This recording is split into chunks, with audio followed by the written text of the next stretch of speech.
In this periodicity video, I'm going to look at the melting points of the period 3 elements, so that's sodium to argon. By the end of the video, we'll hopefully be able to explain the pattern in the melting points and link that to the position of the elements in the period. So starting on the left hand side, the first three elements, we've got sodium, magnesium and aluminium. They're obviously metals, and so they have a giant metallic structure, and obviously within that we have metallic bonding. You can see for the fourth element, so silicon, we have a very rapid increase in the melting point, and so the reason for that is we have a giant covalent structure now, and we've got covalent bonding within that structure. And you can see for the remaining four elements, so phosphorus, sulfur, chlorine and argon, we drop down again in melting point, and it actually just gets lower and lower. And what we've got going on there are simple molecular structures, and we have covalent bonding there between the atoms.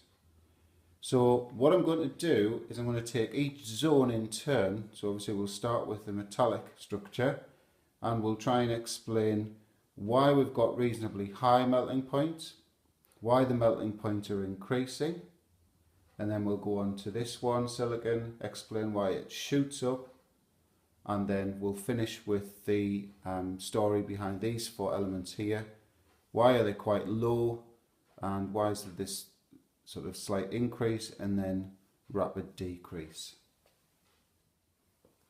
So we'll deal with zone 1 first of all. So there were the metals, sodium, magnesium and aluminium. So all I've done is I've drawn up the standard diagram that we use for metallic bonding. So I've got a lattice of positively charged metal ions. I always draw 3 rows of 3 and offset the middle row. And we've got the delocalized electrons dotted around the place.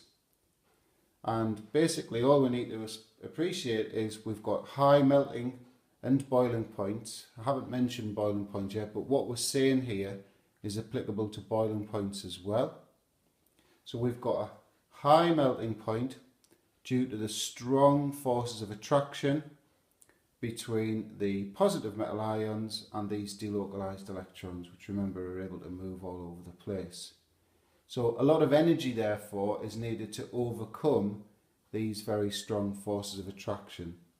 And obviously this attraction here is the metallic bond. So why did the melting point increase as we went across the period? So magnesium's was higher than sodium's, and aluminium's was higher again than magnesium's. And I'm sure you appreciate the reason for that. Within the metallic structure, for magnesium, we wouldn't just have a 1+ charge, we'd have a 2+ charge. And so because of that, we've got a stronger metallic bond within magnesium than within sodium, which just has a 1+ charge. The other reason as well is the radius of this ion, when it's 2+, is actually a little bit smaller. And of course for aluminium, we've got a 3+ charge now for the ion. So stronger attraction between the ion and the delocalized electrons. And again, the ionic radius is that little bit smaller again, and that also increases the attraction. So high melting point in the metals due to this giant metallic structure. Lots of energy required to overcome the forces of attraction between the particles, the positive ions and the delocalized electrons. And the metallic bond is actually getting a little bit stronger each time due to the increase in charge on the metal ion and the drop in the ionic radius. If we move on to zone 2 now, that was just one element, silicon. And the melting point shot up for silicon, and that's due to its giant covalent structure. So I've done my best attempt here at the structure for silicon. It's very much like diamond with this tetrahedral arrangement. Every atom bonded to 4 other atoms by these very, very strong covalent bonds.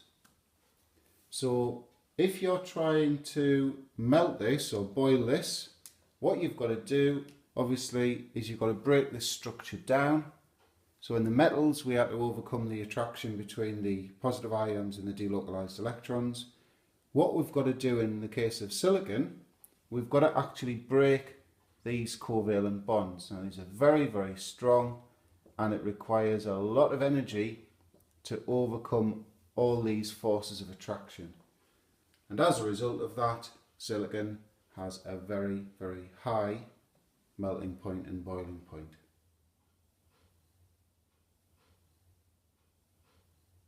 So if we move on to the third and final zone now, that was the simple covalent or simple molecular structures, and within that zone we had phosphorus, sulfur, chlorine and argon. So what I've drawn up here is just a very general representation of a simple molecular structure. So the 2 circles that are slightly overlapping are meant to represent this structure. So in this image here I've drawn up 1, 2, 3, 4, 5, 6, 7, 8 molecules. So the particles that make up the structure are just these. So that's it. Very simple. In the case of this diagram here, there's only 2 atoms within this molecule. And so when we want to melt something like this, and this is where the common mistake comes with students that I've taught over the last 20 or so years, students often say that you're trying to break this covalent bond between the atoms, which is weak. Now you saw in the case of the silicon structure that the covalent bond between the silicon atoms was very, very strong, and it is. The covalent bond between these atoms is very, very strong. But the thing is, what you're not breaking is that covalent bond. What you're breaking is the very, very weak forces of attraction between the molecules. So those red dotted lines there represent those intermolecular forces. So I'll just go through the writing in red I've put up now. So just a reminder, we are not breaking the strong covalent bond between the atoms. What we're doing is we're breaking the very, very weak intermolecular forces between the molecules. So in the case of non-polar molecules, these red dotted lines would represent van der Waals forces. If you had a molecule with a permanent dipole within it, then the red dotted lines, the intermolecular forces, would be permanent dipole intermolecular forces, so they're a little bit stronger than van der Waals. If you had the kind of molecule that can exhibit hydrogen bonding, so it could be water, it could be ammonia, things like that, then the red dotted lines would represent hydrogen bonds. And of course, these 3 types of intermolecular force are all relatively weak compared to the metallic bonding we've got in metals and the covalent bonding between the atoms in giant covalent structures. Then these have very low melting points. So I'm just going to finish off this section by explaining the variation in the melting points, the boiling points of these 4 elements. They're all simple covalent structures, but why have we got this little variation shown in the graph? Well, if you remember back to your van der Waals forces, what influences the strength of van der Waals forces? And if you remember, it's the number of electrons that are in that molecule. So what we need to be aware of is, well, what do these elements exist as? So phosphorus actually exists as a P4 molecule. Sulfur exists as an S8 molecule. And I'm sure everyone knows chlorine is Cl2, And argon, because it's a noble gas, has a complete outer shell of electrons, doesn't need to form any bonds with another argon to make itself stable.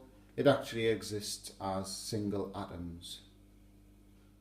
We just do some basic maths on the electron count in each of these molecules. So you can see P4 molecules have 60 electrons in them, S8 molecules have 128, Cl2 molecules 34 electrons, and argon, which just exists as the atom, only has 18 electrons. And so you can see next to S8 I've written down that that's got the most electrons and therefore the strongest van der Waals forces between those molecules. And remember, that's what you're breaking. You're not breaking the covalent bonds between the atoms. And so that explains, I'll just bring my sketch back, that explains why sulfur, out of these four elements, sulfur has the highest melting point. It's still relatively low, but it's higher than phosphorus. And then it drops right down for chlorine and really, really low for argon because it's only 18 electrons in the molecule. Well, it's not even a molecule, it's an atom, and so it's very easy to separate those particles. And we'll finish with this. If we remember what periodicity actually means, it's the regular repeating of patterns of properties in the periodic table. So in the video I've looked at period 3 and I've written up there, period 2 shows almost the identical trend.